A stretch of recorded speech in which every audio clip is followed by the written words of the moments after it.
Ahoy lads, Sam here, with a video explaining how to install mods for Dark Souls 3. These mods can only be installed on PC.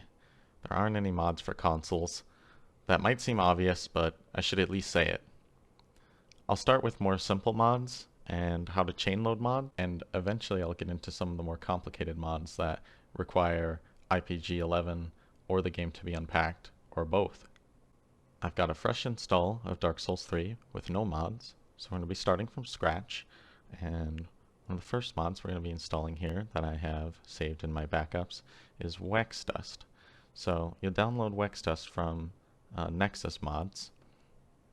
I'll provide links in the description to every single mod, and this is what you're going to end up with. You're going to end up with a folder that you'll open up, and I've thrown it into this nice little folder called Wex Dust. You just want the individual files, and this is the DLL. That's what makes Wex Dust actually work. There's a config file, which you're going to find with a lot of these mods, so you can change a couple things. The config file is pretty simple. So it's just got an area blacklist and this ask confirmation, which is whether or not you want it to ask you if you want to search with Wex Dust. There is also a README file, which will give you those locations that if you want to put them into the block list. So like one place I really don't like to invade is the chapel, Ariandel Chapel. So right here, Ariandel Chapel, we would take that number, bring that over to the config file, and put that in our area blacklist, and save that. Now, mods go in your Dark Souls game install folder, which is going to be your default if you installed it on whatever drive. You're going to want to look for this program files times 86, and I have Dark Souls 3 on Steam. I don't know if you can install it anywhere else, but I just install it to a default install location. Otherwise, know where your game is installed. Steam, Steam Apps, Common, Dark Souls 3, Game. And this is where we do our modding. So you're just going to take the contents of that folder that you have, copy them into here, and then if we load up Dark Souls 3, we will have the Wex Dust mod installed. Here we are in Dark Souls 3, and we can use Wex Dust. So you'd be able to invade anywhere from, well, anywhere. And we wouldn't invade that spot that we blacklisted. The next mod that we're going to install is Honest Merchant. And when you open that up, you're going to see these files. And the README is very important. There's a how to install section. And what you need to do is rename honestmerchant.dll to dinput8.dll. And it says a very important thing. So we just installed Wex Dust, which also uses dinput8.dll. It says if you already have another dinput8 based mod, you can rename that file to othermod.dll and load it with the Honest Merchant mod in the honestmerchant.ini file by setting dll equals othermod.dll. So what you can do is open that ini file. It's a configuration setting file. So if you open that, it opens up a notepad. You could also open it in Notepad++. But what you're going to want to do here is under the chainload section, you could name it othermod.dll, but I'm going to go ahead and actually name it wexdust.dll. And you want to hit Control S and save that, or file down to save. And what we're going to want to do is go back to our Dark Souls install folder, which remember is under the program files, Steam, Steam Apps, Common, Dark Souls 3 game folder. And we have that dinput8.dll, and we're going to rename that to wexdust.dll. And then we can rename our honestmerchant.dll to dinput8.dll.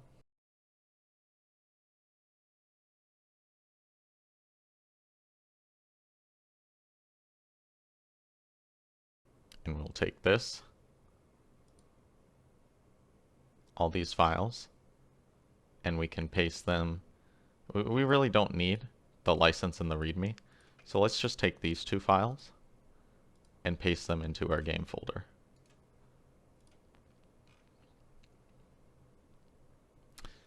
And if we go ahead and load up Dark Souls 3, we'll have that mod installed now too. So I've loaded up the game. We've got Honest Merchant installed. We're going to go ahead and go outside here, which is where your corpses that you use to access the Honest Merchant mod. Now, I haven't used the mod very much, but I know that you use certain gestures at it to go ahead and activate different portions of the mod.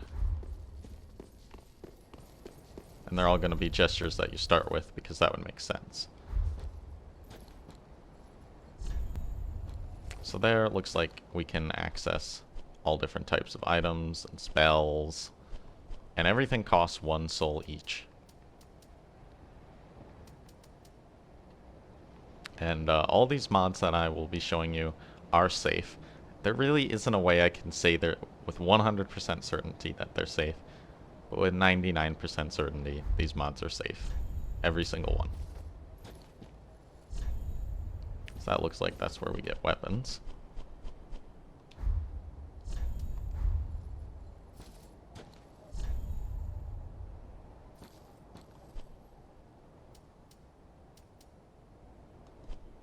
That looks like an infusion menu.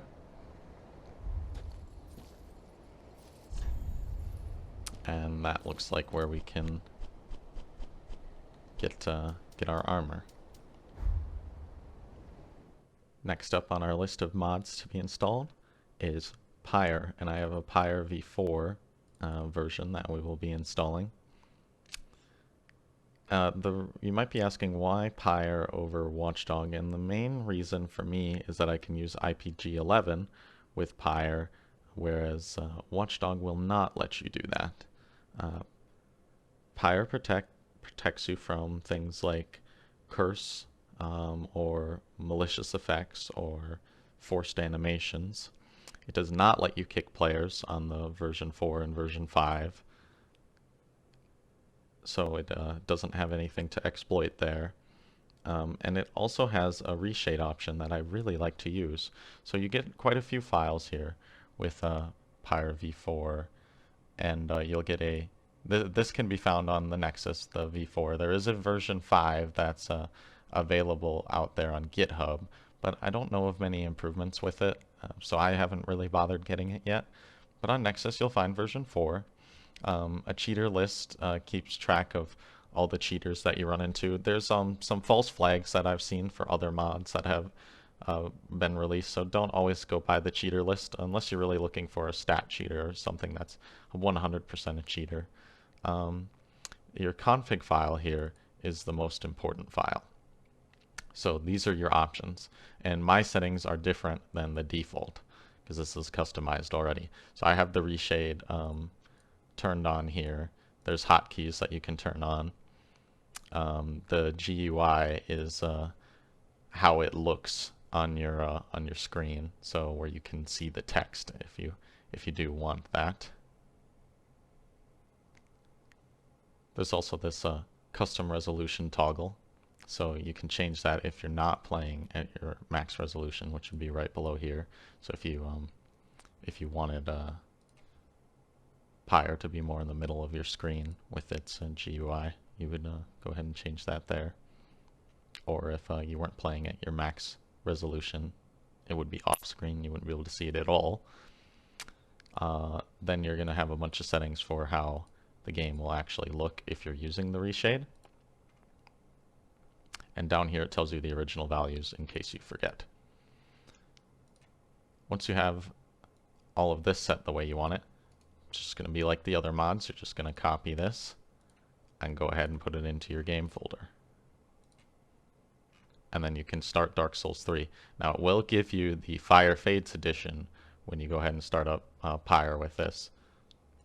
I should also explain the hotkey config. That's kind of an important one too. It tells you what the letters and numbers are, and you get some nice hotkeys with this where you can press a couple things on your keyboard, like right shift U will place down your white sign, so you don't have to even have a white sign soapstone in your inventory. Very useful.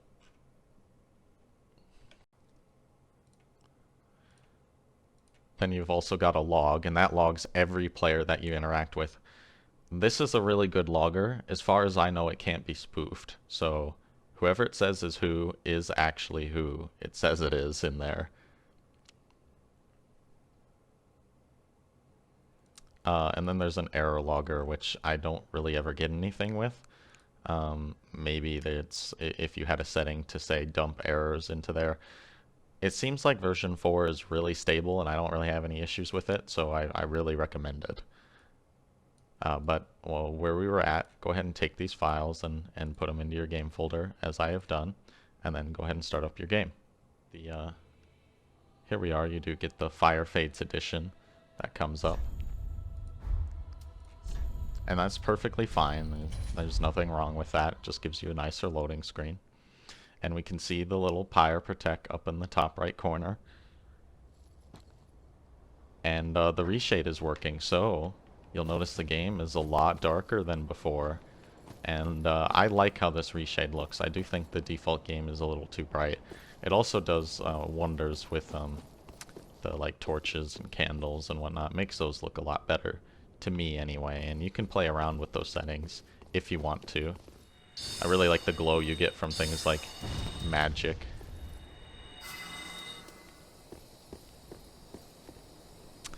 You can press right shift F5 and that will cycle between a couple different menus.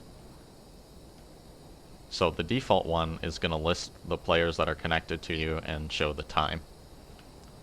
You can press right shift F5 once to get rid of the time. You can press it again to show the stat allocations for players, which is really useful if you're trying to determine if somebody is actually cheating. And then they used to list hotkeys here, but they don't anymore, and it just tells you to go check the config. And then there's just a little bit of information there about PyreProtecc on the last screen. Next up on our list of mods, we're going to be installing IPG11, which I use to replace the Covenant textures in-game. So what you want to do is run the installer. It's just like installing any other program. It'll just ask you if you want to install for yourself, for everyone. Go ahead and run that installer, and then run the setup, which will install a Microsoft redistributables. I'm not going to run that because I already have that installed, but you will need to do those two things in order to use IPG11. It will create a desktop icon, and that's where you actually will function IPG11 from. So it's a bit different than some of the other mods we've been using. You don't just throw these into the mod folder. So we'll open IPG11, and you'll want to make an executable file path, which is going to be to your game folder, and you'll want to select the Dark Souls 3.exe. It's already set to that by default for me. Under the texture settings, what you would want to do if you're searching for a texture that you're trying to replace, you go into here and you'll want to change the mode to dumping. And when you load up the game, there is a dump file from IPG11 in your game folder that it will place all of those textures in, so you can find what the texture name is, and the game will dump the textures that you have currently loaded. So if there's a set of armor that you want, you're going to have to put that armor on, and then the game will load it, and it will go into the dump file. And when you're trying to replace it, you need to place a texture with that same exact name in the texture override folder. Now, I already know the name of the texture that I want to replace, which is the Covenants. So I want to put that in the override folder. I have that saved in my mods back here, and it's this very long string of numbers name, which is going to be how a lot of those textures are named. So we'll place that in there, and we would want to set the textures here to override. And you need to have IPG11 started before you start your game. You can launch the game from here, but you really don't need to do that. You can just start Dark Souls 3 normally. Here we have loaded the game, and up there at the top left, I have my nice little persona on the Covenant icons, and I can put on other Covenants, and it's still there because of the way I replace the textures. There's many other things you can do with IPG11, from replacing the Skybox to replacing how your Estus flask looks. There's plenty of possibilities that you can do. Next, we have another key mod that you will actually use to install a lot of other mods, because it unpacks the game. And a lot of mods require themselves to insert files into the game and be read, but you can't just insert files without the game being unpacked because it's all compressed. So you use this mod called UXM. It's originally for Sekiro, but we use it for Dark Souls 3 mods as well. So you're gonna go ahead. There is a README that tells you how to run this tool, and it talks about Sekiro, but that's just fine. I'm gonna show you how it works. So go ahead and run this. You'll want to hit extract all because it has to be extracted for it to work, and run this application here. And you can see it defaults to Sekiro, but we don't want to do it on Sekiro. We want to do it on Dark Souls. So you'll want to navigate to your Dark Souls 3 install. It's right here, but we'll go ahead and navigate to it anyway. So go to your drive that you have Dark Souls installed on, program files ×86, Steam apps, common, Dark Souls 3, game. It's the same place we've been putting mods, and this is only looking for certain files, so it's not going to show up a bunch of stuff in here, but we just want Dark Souls 3. And then hit open. And then you're going to go ahead and click this nice unpack button. And then when it's done, you want to hit patch. Don't forget to hit patch. But it will take just a few minutes to unpack, so I'll go ahead and speed that up while it happens. And once that is done, you want to click this nice patch button. And then once you go back to your Dark Souls 3 install folder, you'll see that the game is unpacked into these various subfolders, which allows us to use a lot of different mods. And the first one we're going to be installing is the Minimalistic HUD mod. Right in here. Minimalistic HUD without text. There's a few different options on the Nexus. This is the option that I prefer. So in here, there's a README file, and it tells you the UXM method, which is how I am installing this. So we've already unpacked the game, and there's this menu right here. So this menu folder, you can copy that, or you can go in and copy the contents. Back in our game folder here, there's a menu. But if we paste right here, that stuff that's in menu, we'll go ahead and go into this folder. It's going to ask about replacing 2 files. We do want to do that. You can keep a backup of those couple files if you ever want to get rid of the mod, or else you'd have to reinstall the game or ask a friend for their default files. Now that we've loaded in game, up at the top there, we've got a much smaller HUD. So it doesn't show what's in my hands, but that's something you get used to, and if you've played the game enough, you're probably well aware of what weapons you have and what is in your hands. It stacks the spells in such a way that you can see the next spell, and the items are organized too. They don't have the description. You can have a version that has the description. I do have the version of the stamina bar that has the little markers. I do like that for whatever reason. I just like how that looks. And the HUD is a lot smaller, so it takes up a lot less of the screen. You'd think it would take you quite a while to get used to it and see how much health you have and whatnot, but really it took me maybe an hour. It's not that bad. Not that bad at all. I do have another mod here that I use with IPG11 to replace the Skybox at Pontiff.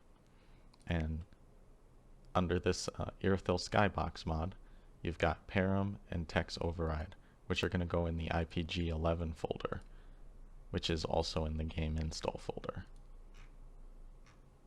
So go ahead and navigate IPG11, and there's a text overrides and param. So text override, gonna go right here, and then the param is gonna go where the game has been unpacked, right here. And it's going to ask about replacing files. Go ahead and do that. Next up, I've got a cyan visual effects mod, or VFX mod, and this also works with IPG11. So you get this parts and SFX. So you'll see in our game install folder we have those folders, and you can either copy the contents and move those into those folders, or you can just go ahead and copy these folders right into there. And it will ask about replacing files again. We're going to go ahead and do that.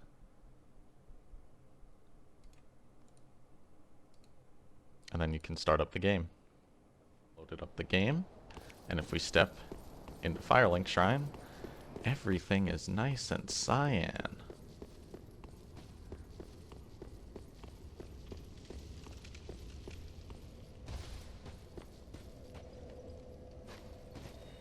Even our spells are nice cyan. It'll work with fire. The aquamarine is actually aquamarine. Yeah, everything looks really nice in this cyan look. So I've kept this VFX mod on, and I really enjoy it. So even throwing things like a firebomb will have cyan effects. Kind of's got some green in there because it's mixed with the fire. A lightning urn is much more cyan looking, as are lightning effects and whatnot. Even your Estus, everything is cyan. I really like the look. Next up, we'll be installing the Phunky Phantoms mod, and this is another dinput8 mod. So we're going to have to chain load it to use it with the other mods that we already installed. And there's a config file here. The README doesn't tell you a whole lot. There's actually a lot more information in the config file. And the config file is where you can mess with the color of phantoms and whatnot. I have changed these from the default values, so it's really fun to play around with. So what we're going to do, since we're already chain loading Wex Dust with a different mod, I'm going to chain load our prior mod, which was Honest Merchant. So the Honest Merchant mod is right now called dinput8.dll, but we're going to rename that to honest.dll, and then we will go ahead and change that in the config file here. Honest.dll. Save. Control S or file down to save. And then we're going to take these here and put them right into here. This doesn't require the game to be unpacked. I thought it did, but it actually does not. So go ahead and just place those in there, and we'll go ahead and load up the game. Alright, we've loaded up the game. Let's see if Phunky Phantoms is working. Yep, our untrue white ring is making us look quite different than normal, but I really like that look. Let's go ahead and see if Honest Merchant is still working. Yep, still got that working. And last, Wex Dust. Wex Dust is still working. So we've chain loaded all three mods. Next up, I've got the Followers of the Enchanted. Next up, I've got the Followers of the Enchanted Eyes mod by Amir, and this does require that the game be unpacked. I showed how to install this in another video, which I will link up for you to watch if you need further help. It does require Cheat Engine for this version that I'm installing, but they do have a DLL version that doesn't require the use of Cheat Engine, but I like being able to adjust it with Cheat Engine personally. And it doesn't conflict with PyreProtecc or any other mods. So you take those folders right there from the mod, and you go ahead and paste those right in here. It'll ask you about replacing files. Just go ahead and do that. make sure you have Cheat Engine installed and you download the cheat table. If you're having trouble with that, I do go over that in the other video about installing this mod. And we're going to go ahead and start up the game. Once you have your game started, go ahead and go to that cheat table that's given to you, and it's going to be called Enchanted Eyes. Go ahead and start that, and it'll open in Cheat Engine. So as soon as you click on the table, it will open up Cheat Engine for you. You want to click on this process list, and if you have your game started, it'll be in that process list. Hit open. Always say yes to keeping the current list. Enchanted Eyes, Eyes options, and this is how you turn on the eyes. So we go back to in-game. Here we are, no eyes. Come out here, go ahead and turn on the eyes. I'm going to move this over to my second monitor, and we have the eyes. But I can always go ahead and switch the eyes. If you're using Pyre, it'll only let you switch the eyes at Firelink, just because PyreProtecc doesn't let you do certain things that it thinks are cheating, but you can use anything at Firelink. So there we go. That's how you use that mod. And I do like using the cheat engine version because it's just easy to turn on and off. Last up, I've got kind of a weird one, and it is a Sound Inserter mod. Unlike IPG11, it doesn't leave the old textures there and say use this texture instead. The Sound Inserter mod injects it into the game and replaces the old sound.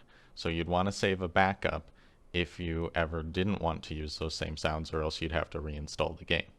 So the Sound Inserter is a program, and you'll have to take it out of its zip folder and then run the sound program right here, this application. And it's a little bit hard sometimes to find the sounds that you want. Now, I replaced the pain and death sounds for all male characters, the young, mature, and old in the game. And I had to figure out where those sounds were myself. The README doesn't really tell you where a lot of the sounds are besides the music. And you need to open an FSB. So this does require that your game is unpacked. And you find these FSBs by hitting Browse, and it will start you in the game install folder. And under Sound here is where you're going to find the FSBs. Now, the character pain sounds are under main. A lot of sounds that just kind of relate to menus or your character are going to be under main. So FSB main underscore, or FDB underscore main dot FSB. And then once you click that, you'll hit open. And these are all of the sound files in there. You can select one and you can hit play. So I know the sound that I am looking for. So I mark down that the pain and death sounds that I'm looking for start at 656 and go to 724. The female sounds are listed first. So if we go down about here, this should be a death sound, and you can hit play to make sure you're at the right sound. Sometimes it's a little bit loud in this menu, so just be prepared for that. So back under the sound inserter, you can take the sounds that you want to replace those with. So you go ahead and place whatever sounds you want to use, and let's say we want to use this to replace, or rather a die sound to replace that last sound. And what you would want to do is go ahead and take that sound, hit set target, and scroll towards that number that we saw before. So what we saw before was 723. And you would go ahead and hit set target. When you are done setting all of the targets with the sounds. If you want to use the same one more than once, just add it to the list again and give it a different target. You hit execute insertion. Sometimes it will crash while doing this, but that's okay. Just reload up the program and do it again. You can save your project too, so that way if something happens or you want to reload this and mess with it again, it will be a lot easier. And once you're done doing that and you hit execute insertion, that sound will be in your game. Now I have a backup one that I'm going to throw in, so I'll use that and I'll show you what it looks like in game, or rather what it sounds like. I've ventured over to some of the weakest enemies in the game, these hollows right here, and I'm going to let them hit me a whole bunch and eventually kill me. And you can hear that those are different sounds from the default in the game.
I hope you like the look of it, lads. If you have trouble installing any of these mods, go ahead and just leave a comment and I'll try and help you out.